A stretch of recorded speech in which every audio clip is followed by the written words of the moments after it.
because my marriage and fatherhood, biological fatherhood, has informed my priesthood, it has made my priesthood more fulfilling because I come into it knowing how to be a father. And that's really, truly what, a priest is.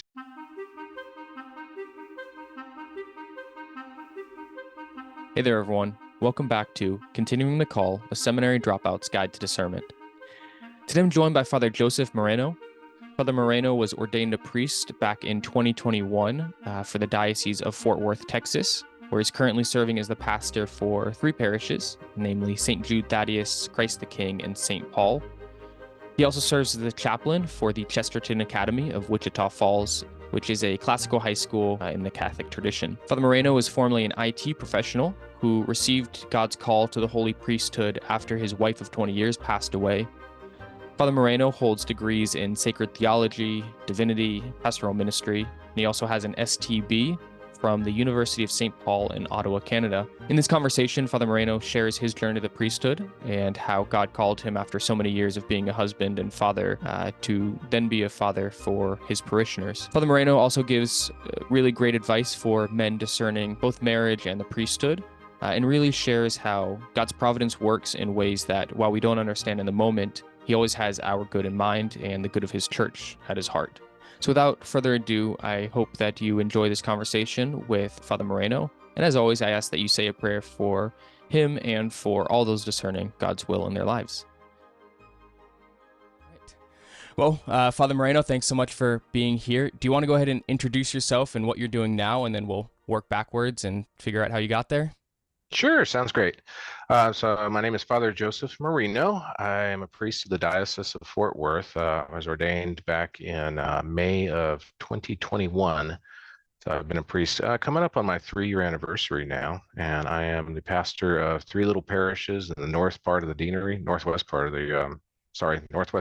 diocese. I've got a little St. Jude Thaddeus and Burke Burnett, Christ the King in Ottawa Park, and St. Paul and Electra. So altogether, got probably about 250 families between the 3 parishes. So that's what I'm doing now. Nice. I love it. They're keeping you busy right after ordination. Oh, yeah, right away. Yeah, that's awesome. Well, like I said, let's go ahead and kind of dive into how you got there. Let's start way back at the beginning. Did you grow up Catholic? Was this something did you grow up Catholic, and when was the first time you thought about wearing a collar and, being called father? Well, I was baptized Catholic. My mom and dad were Catholic when I was born, and so I was baptized about a month or so after I was born. But after that, never set foot in a church again until I was about 18. My catechesis consisted of my mom showing me the picture of the Sacred Heart, Jesus, and the Immaculate Heart of Mary that would hang in their bedroom, and said, "You're Catholic. Jesus made you. He loves you.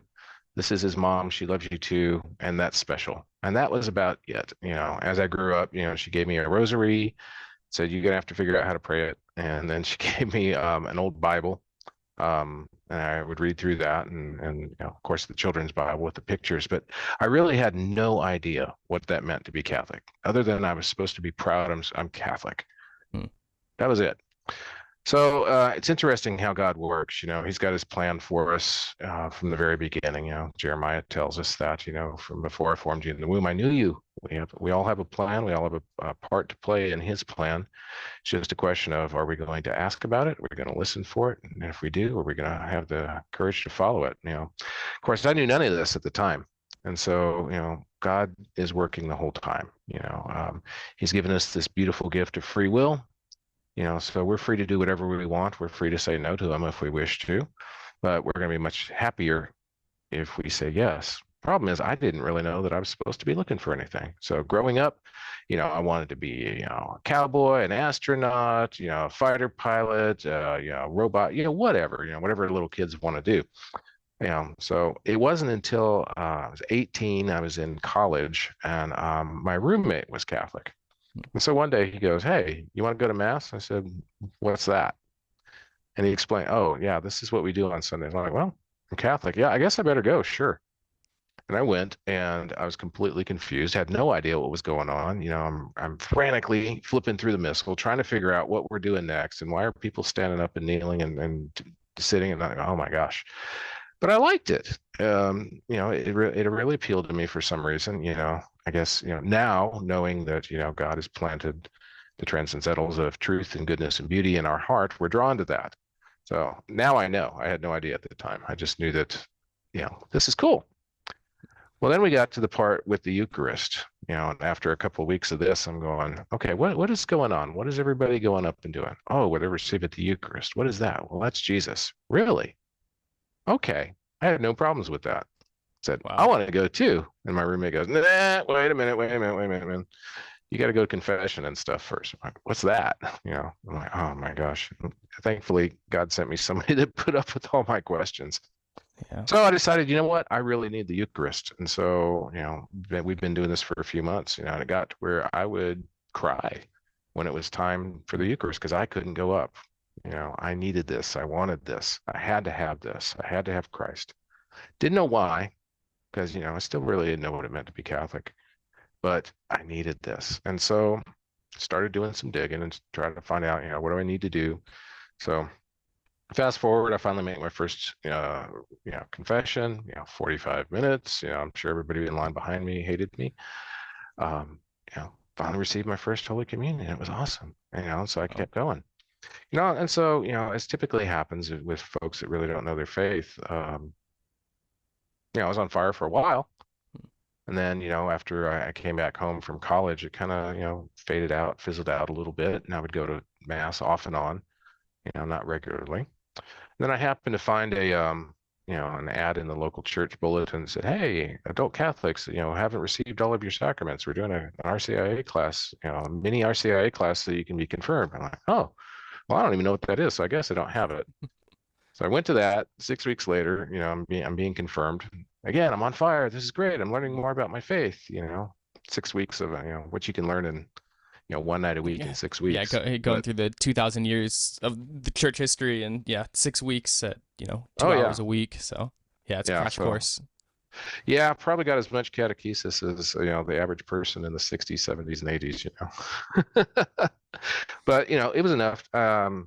It lit me on fire again for a little while.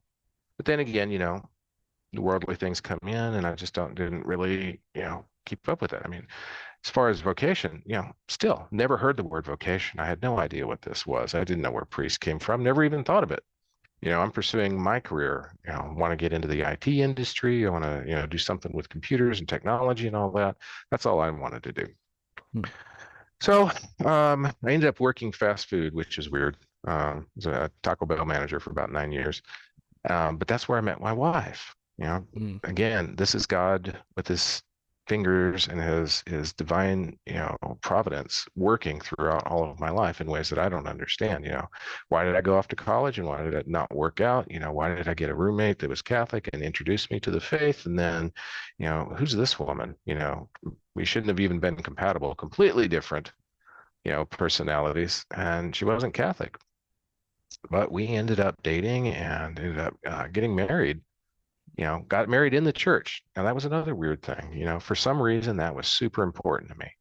Hmm. And so we did. We got married in the church. And she rediscovered her faith. She was Assembly of God, and she had been going there since she was little. Um, she's going to start going back to church. And so she did. And she started really getting involved. She rejoined the choir. She started teaching their Sunday school on Sundays and stuff. And I'm sitting at home going, yeah, I'm a little ashamed because I remember my mom's words echoing in my head. You're Catholic and that's special and you should be proud of that. And I'm sitting around going, I'm not doing much of anything. So maybe I should start going to mass again. So I started going to mass, looked around for the local parish and found one. I thought, what, this actually is really pretty cool. And I started again to fall in love with my faith. And then when our daughter came along, it became a bit more important. When it was time for her to start religious ed, I realized by this time I'd learned enough that I realized she needs to be Catholic. And the only way that's going to happen is if I start to learn my faith and, start teaching her.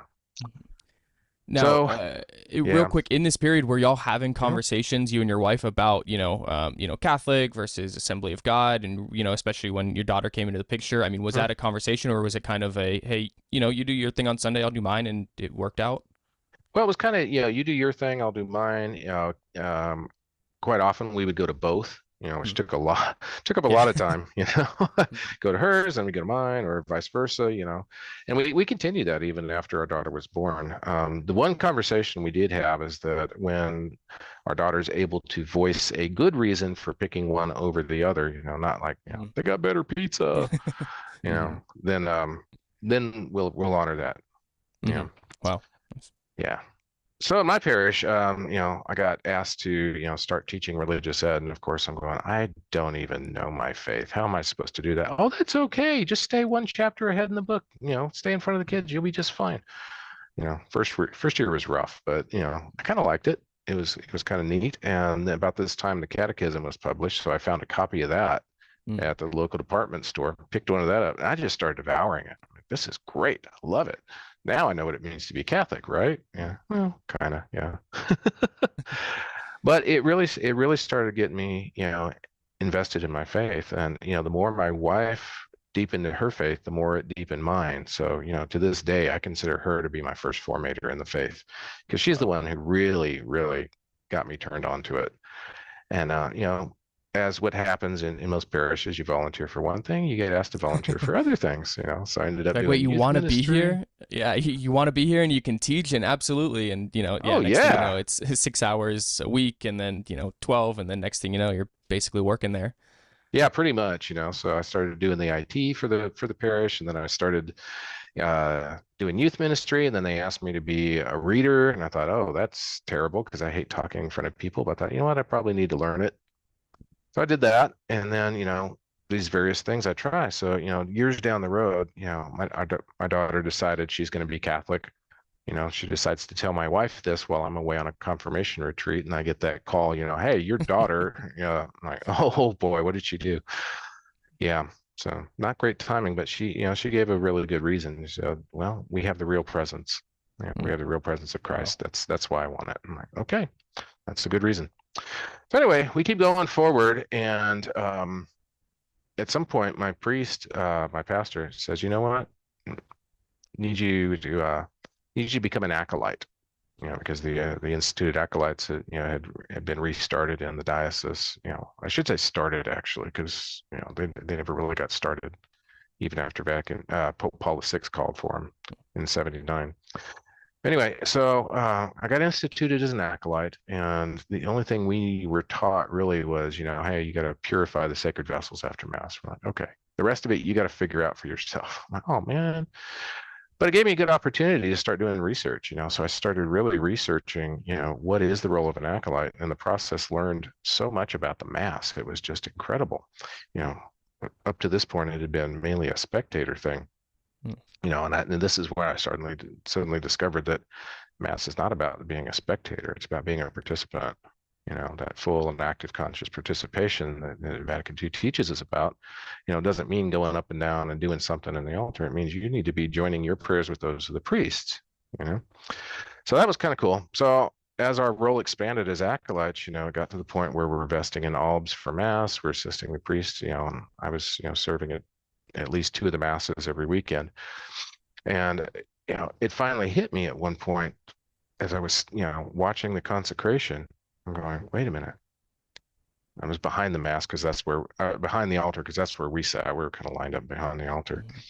And I realized this is where I'm supposed to be serving the people of God, from Mm. behind the altar. So of Wow. course, my natural conclusion was I'm supposed to be a deacon. Yeah. Yeah, because Yeah. I'm married. You know. Yep. Yep. Wow. So That's it's funny.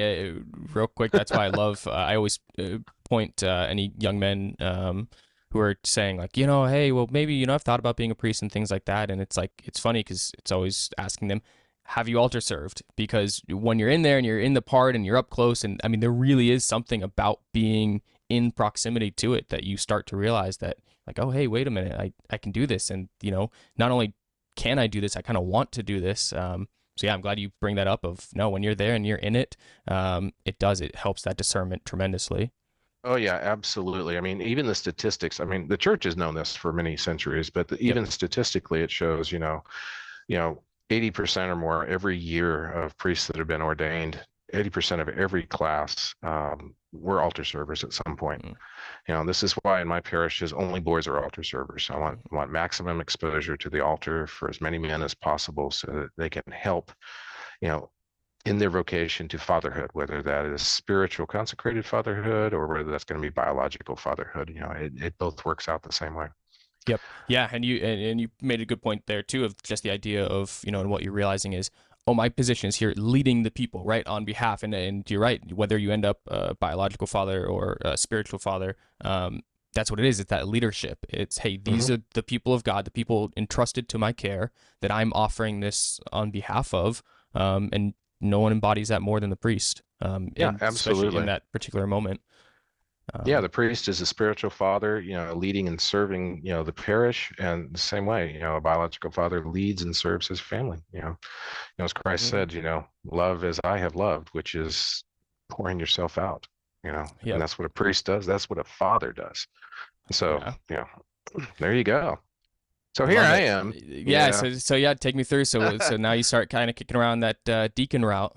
Yeah, so I'm thinking I'm supposed to be a deacon. So I asked my wife about it, and she's like, "Oh, well, this is interesting development. Let's talk about that." And she finally says, "Yeah, go ahead." So when the next deacon class, rolls around, I start to enroll, and we start the discernment process and all of that. Well, backing it up just a little bit, a few years after we got married, my wife was diagnosed with cancer, and so she was dealing with Hodgkin's lymphoma for a long time, and so she, in total of our 20-year marriage, she was dealing with cancer about 16 years. So we'd have periods of dealing with cancer and periods, a year or two or three of remission in between there. So it was kind of off and on and off and on, which also helped grow our faith, by the way. We realized that this is all bigger than us. And so we put everything in God's hands. By this point, our faith was just growing like crazy. There's nothing like carrying the cross to help you to follow Christ. And this was a huge cross we were carrying. So discerning the diaconate thing, I go into deacon formation, sort of, we're about to ready, formally go, and the program is canceled. Boom. I'm going, God, hello, what? Weren't you leading me to this? Of course, at the time, I didn't realize he's going, no, not quite. Close, but not quite.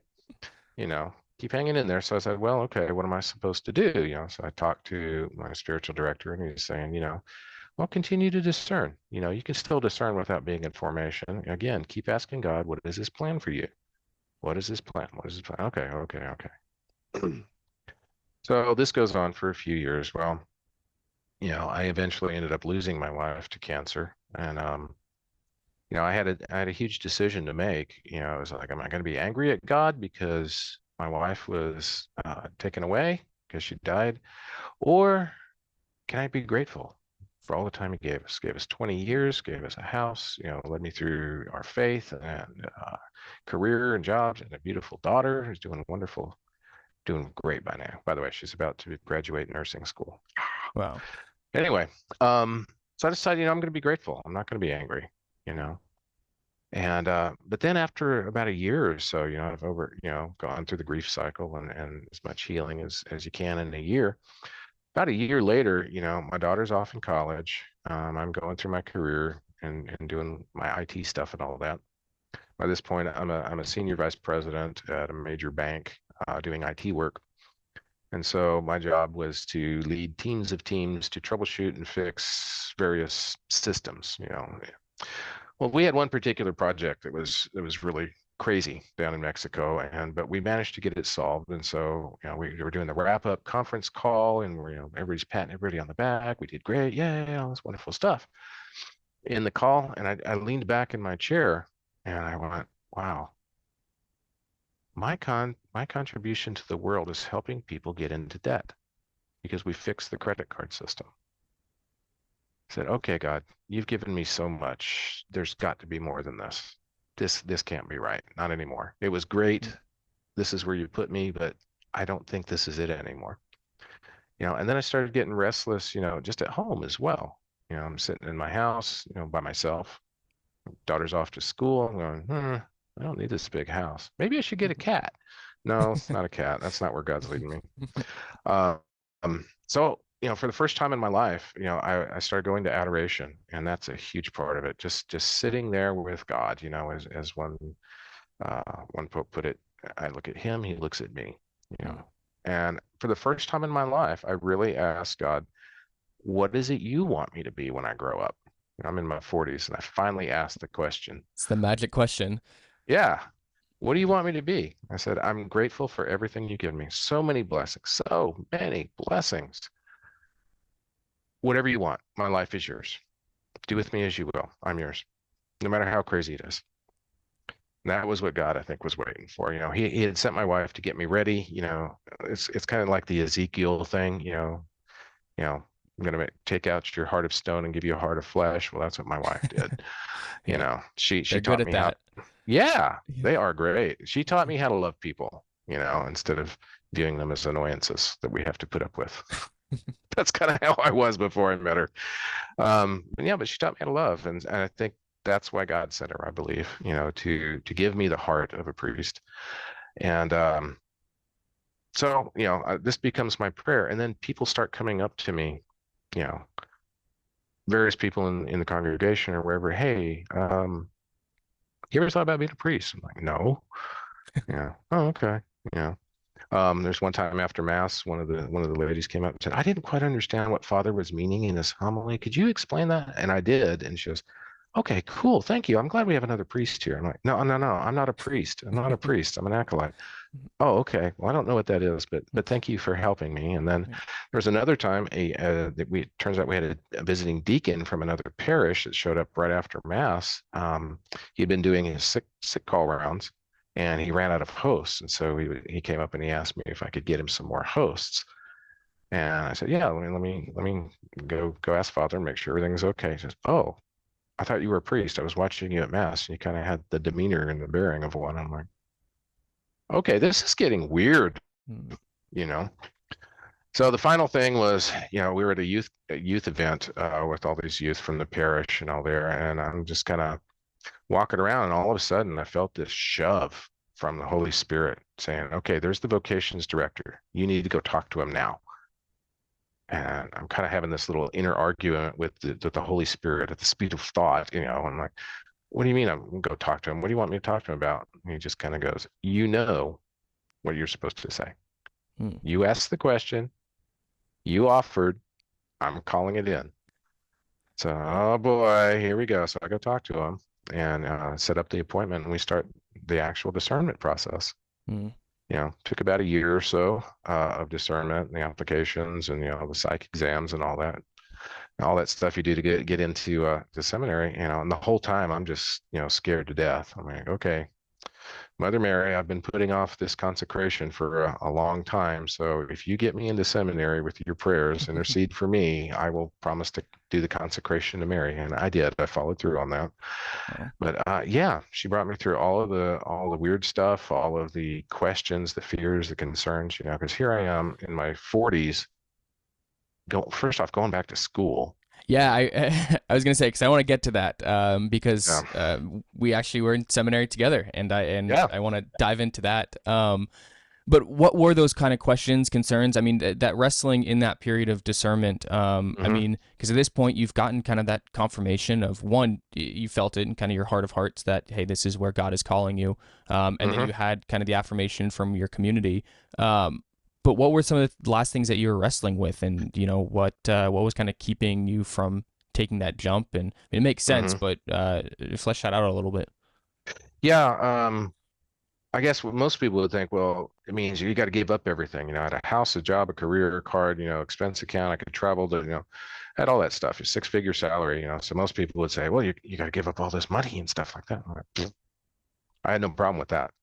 My problem was, first off, going back to school at my age. I'm like, oh my gosh, what am I doing here? Second was, what's my daughter going to think about this? And then the biggest one was, is this really God calling me? Or is this just me wanting to do something different? Because, I had been called, into ministry, for a long time, starting with that first, religious education thing. And I really enjoyed serving people. I did. I love serving church and serving our people. I wanted to make sure this wasn't just me looking for the next thing to do. And so, I had a lot of doubts about myself. Hmm. Like, really, is God going to be able to use me? 40-year-old fart, is, widower, you know, didn't even know his faith for the first 20 years of his life. Can he use me? Does he want to use me? Is this really what I'm going to do? So that was a lot of struggle. But my spiritual director really helped me out with a lot of that. Yeah, I was going to say, what was kind of the final push that, got you over that of, hey, I am the person God's calling? Well, it's my spiritual director that helped me realize, yes, this is God calling. This looks like a genuine call. But he also gave me some really good advice. He said, if you go into seminary and it turns out it's not his call, the worst that happens is you've learned more about your faith, you've learned more about yourself and your relationship with God, and you've come out a better person. Is that bad? I said, no, sounds pretty good. I said, yeah. And with your resume, you're going to be able to go right back into the job market. So don't worry about that. Be worried about where is God calling you. Just take the leap and go. Get out of the boat, Peter. Amen. Amen. I mean, I'm biased. I think that's great advice. As I'm sitting here, having spent time in formation, not a priest, I think it's great advice. And that's really what, I hope to share. And your spiritual director is spot on. And it's awesome hearing you echo that of, really, what is the worst that can happen? We waste our time with a lot worse things. Formation is not one of those. True. And with younger guys, they come out with college credits as well. Yep. So there's nothing wrong with that. Absolutely. Real quick, what'd your daughter say about it when you said, "Hey, I'm going to go be a priest"? She was the last one. So, I needed. It was important for me, and also the diocese, that she was okay with that. She was on her own by this point, but she still needs her dad. Hopefully she'll always need her dad. But so I would ask her about it, and she said, yeah, I guess I'm not too surprised because people were always calling me a preacher's kid. And I'm like, what? That was new to me. She said, well, let me think about it, and so I'd ask her about once a month, what do you think? Let me keep thinking about it, and then at one point she goes, okay, I've got 3 conditions. And then I'll say yes. So the first condition is, I'm never going to call you father. You're daddy. You're always going to be daddy, even in public. I said, okay, I'm good with that. And she said, okay, number 2 is, you can't marry me because you promised me when I was 8 that you're going to walk me down the aisle. I said, okay. And when she got married, I was a deacon at the time, a transitional deacon, and, walked into the church and she said, give me your collar. Here's your tie. Wow. That's awesome. I love it. Said, okay. So we did that. And then the third one was, you're never, ever going to hear my confession. I'm like, oh, I'm good with that one. Yeah. That's good. She since modified it to, unless I'm on my deathbed. I'm like, okay, well, that's good. Fair. But yeah, I still don't want to hear her confession. So, yeah. That's awesome. Said, okay, I'm good with it. And now she is super proud of me. She's been my biggest cheerleader and supporter through the whole thing. I love it. And yeah, that's, again, just a beautiful testament, one, to providence, and also to your vocation as a father, as her dad, or as her biological father. I want to get into that towards the end and kind of take the lessons that you learned from both of those, being father of your parish and then father of your daughter. But first, let's spend a little bit of time hearing about seminary. Now, before we do that, because I know we don't have enough time in the world to cover those. Was it 6 years, or how many years was it for you? 7 years for me. Yeah. 7 years. Yeah. So I know we don't have. There's not enough time in the world to dive into those 7 years, but what I do want to share is, I remember, because I think we ended up at Assumption at the same time. I think I was entering, obviously, college, and you were coming into the pre-theology program. And I remember the first time that I met you and heard kind of a little bit about your background. And I remember it shocked me in a couple ways. One, I was just incredibly impressed. Like I was so moved, obviously, by the story, and hearing you tell it again. I'm still, holding back tears, especially more so now being married, and I can't even imagine. And hearing your approach to it is incredible, and I commend you and your wife for that journey. So thank you for sharing that again, because it moved me as a dumb 18-year-old kid. And that's really what it taught me, was like, oh, I need to get my act together. I thought I knew all this, and I was coming off, teaching middle schoolers and retreats, and I thought I had the faith figured out and I was ready to be ordained. But to meet someone like you in the same formation as me, it really called me to that next level of, hey, you got to take this seriously. These are the caliber of men that God is calling to be a priest. So you better shape up if you want to, minister next to them. And that always stuck with me. And then two, just really just the gratitude of, just the different backgrounds of men that God calls. For me, when I was going into the seminary, I thought priests were, all my pastors were just old Irish priests who had been priests since they were 14. And so like, that's what a priest was, you enter, you get ordained at, 25, and then you spend the rest of your life a priest, which is great. But it was so refreshing and inspiring to hear somebody who was like, nope, I'm going to take all this knowledge of the world that I have, that God allowed me to gain, and now apply it to the parish. So I remember that being just a really moving thing. So with that, what was that like, being, this older guy who had been, senior vice president and in a real career, and then getting set in classrooms and formation meetings with, dumb kids like me? Well, and please don't take it personally. No. The hardest thing to adjust to was having to live in a dorm room type situation with a bunch of 20-year-old knuckleheads. Yep. Because going in, I thought, oh man, I'm going to be around all these people, these holy young men. They're going to be praying all the time and walking through the hallway with their heads bowed, and all this. I'm like, and I get there and I got a bunch of guys who, some don't know how to use deodorant. Most of them don't know how to wash their own clothes. They don't know their prayers, and they're acting like a bunch of goobers in the hallway. Disclaimer: none of those were me, except for that last one. I'll take the blame for that last one, the goofing around. But I did know how to wash clothes and all that.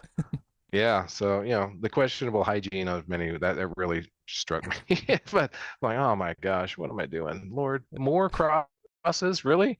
This is a weird one I didn't expect.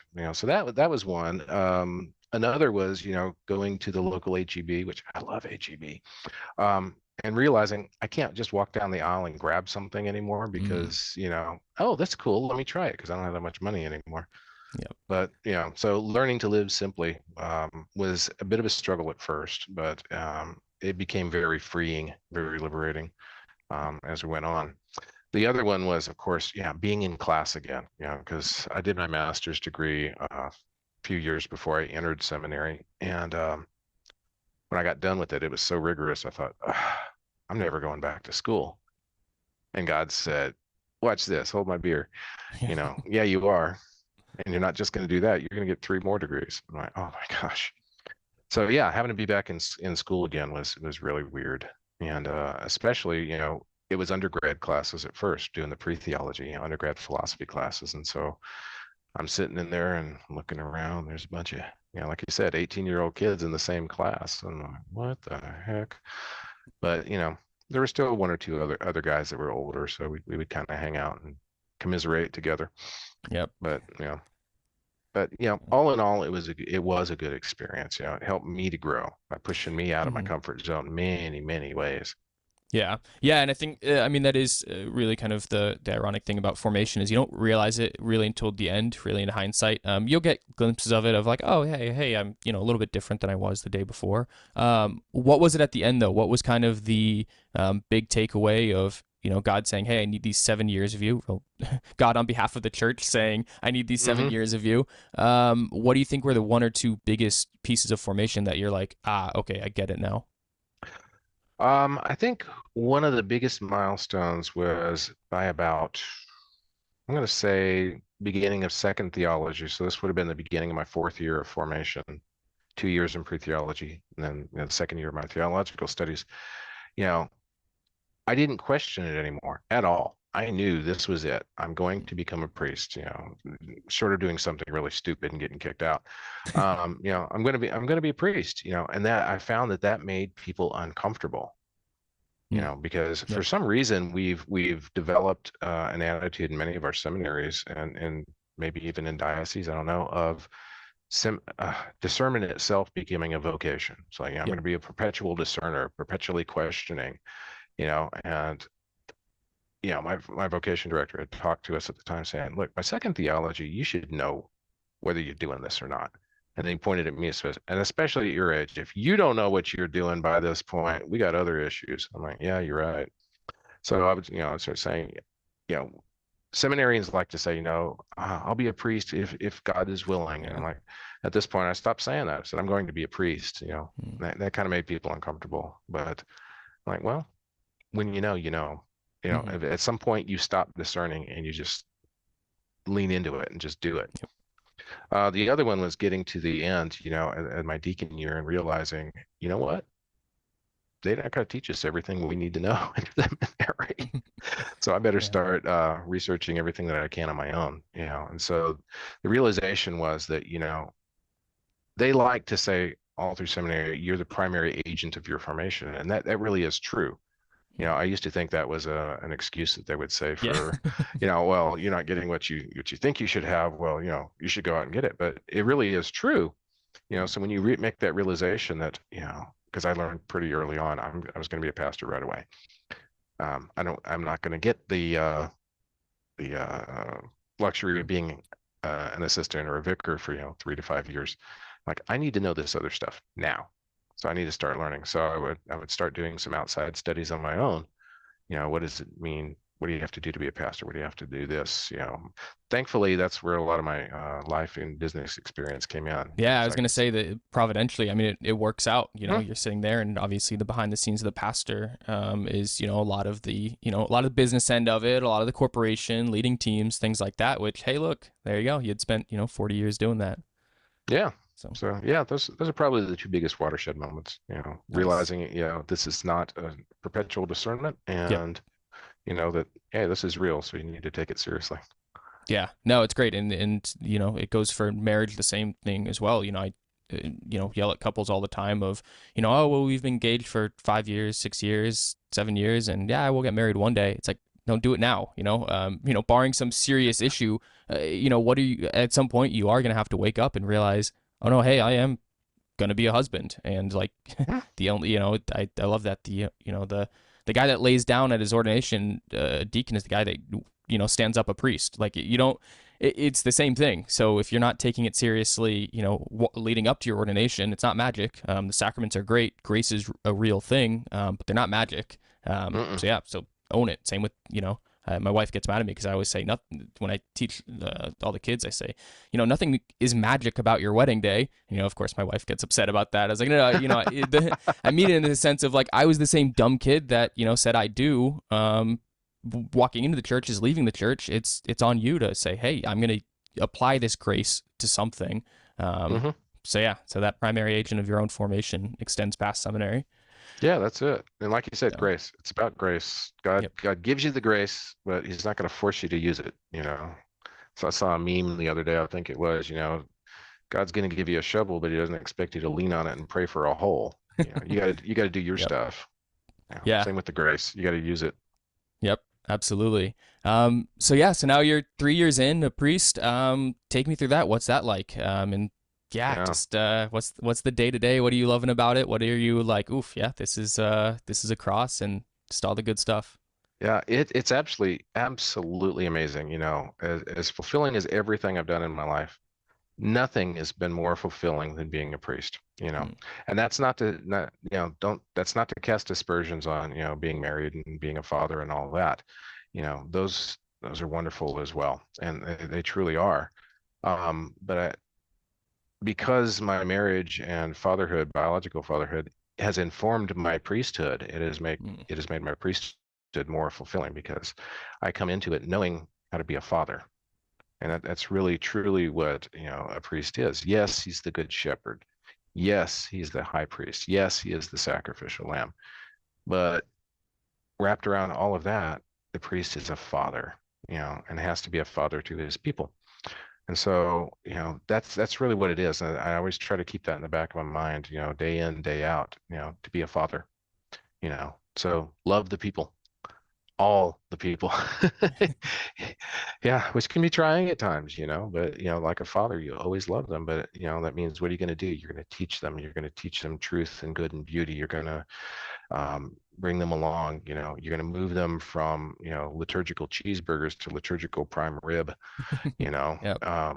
you're going to, at sometimes you have to tell them no, and it's going to hurt their feelings. And, you know, sometimes you can explain why, sometimes you can't, sometimes they'll hear you, sometimes they won't, you know, and sometimes you got to give correction as well. No, you can't do that, you know, but, you know, just like a father, you celebrate their growth, you celebrate the milestones, you know, you rejoice with them, you cry with them, you hug them, you know, you do what a father does. And it's amazing the parallels between, you know, fatherhood and priesthood. It's just amazing. But yeah, it's so wonderful because, you know, I've got all of these people. Um, you know, so the people are not only my cross, they're also my, you know, they're my food, they're my bread and butter. They're the ones who sustain me as well, you know. And I don't know. I don't think I could ask for a better life. You know, I've only been here, you know, priest for 3 years roughly, and, you know, this is my first assignment, but it's just great, you know. And, you know, having three parishes, you know, yeah, that's a whole special animal with itself, but it's like having three different kids, you know, all with a different personality as well. You know, And you're one not is allowed to this. say which one you love more, and you know that whole Oh thing. no, no, no, no, no, no. You love them all, love them all. There you You know, go. but, you know, each one has their own strengths and their own weaknesses and the things they Mhm. bring to the table. So yeah, but it's great. I love it. You know, and personally, I love being out here in the country because we were kind of Mm. out in a rural, you know, the northwest part of the deanery. I'm 5 minutes from the Oklahoma border, so you know, Wow. and I'm actually closer to Lubbock than I am Fort Worth, Mm. which is just mind blowing for me, because Texas is so big. It is the Yep. promised land. But being out in the country is amazing. I love it, you know, because I grew up in Fort Worth and I raised my family in Arlington, both pretty big cities, urban cities. And but being out here, you know, being with genuine people. I mean, these Mm. people are so genuine being out in the country. I mean, good, bad, ugly, doesn't matter. You're gonna know what it is. They're just gonna be straight with you. And Mm. being out in God's country and in nature, you know, there's green stuff out here and it's not all concrete. You know, I can actually see stars at night. You know, there's livestock and animals running around, you know. So over by my rectory, you know, I get a fox that goes through every once in a while. I get an owl that likes to sit up on the telephone pole and scare all the little birds. And, you know, occasionally we hear coyotes. And yeah, it's just really nice. Mm. It's a great life. That's awesome. I love to hear it. It means a lot. One, just you know, as somebody who knew you before you were sitting there, you know, it's always nice to see somebody that you know, being happy and fulfilled. So on that personal Hmm. level, you know, I'm so excited to hear that, and it's awesome to see. But then also as you know, as a layperson, as somebody who you know relies on priests and needs priests and prays for priests, thank you. It means a lot. It means a lot Oh, you're to welcome. yeah, have a priest sit there and say, I love being a priest, and you know, own it and live it out well. So thank you for that vocation as well, because we need it. We need our priest, and it's awesome to Mm. see one that you know owns it and you know is sitting there and proud and clerics, and it means a lot. Oh, thank you very much. Appreciate your prayers and support. Yeah, of course. Last bit that Huh? I want you to end with: give some advice for young men who are engaged to be married. So give them, you know, that good, you know, as a husband and you know, hopefully future father one day. And then advice for men discerning or currently in seminary. What's kind of your one piece Mhm. for each of those guys? For those engaged, I'm going to say own it. You know, learn what marriage truly is. You know, study what the church says. You know, take your marriage prep seriously.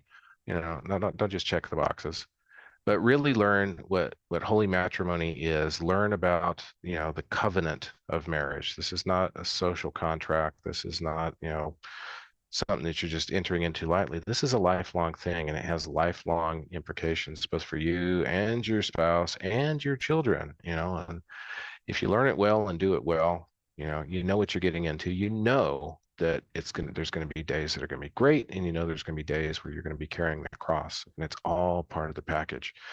So really, really jump into that and learn it. And if you have a chance, I would read Dr. Scott Hahn's book, The First Society, that talks about marriage.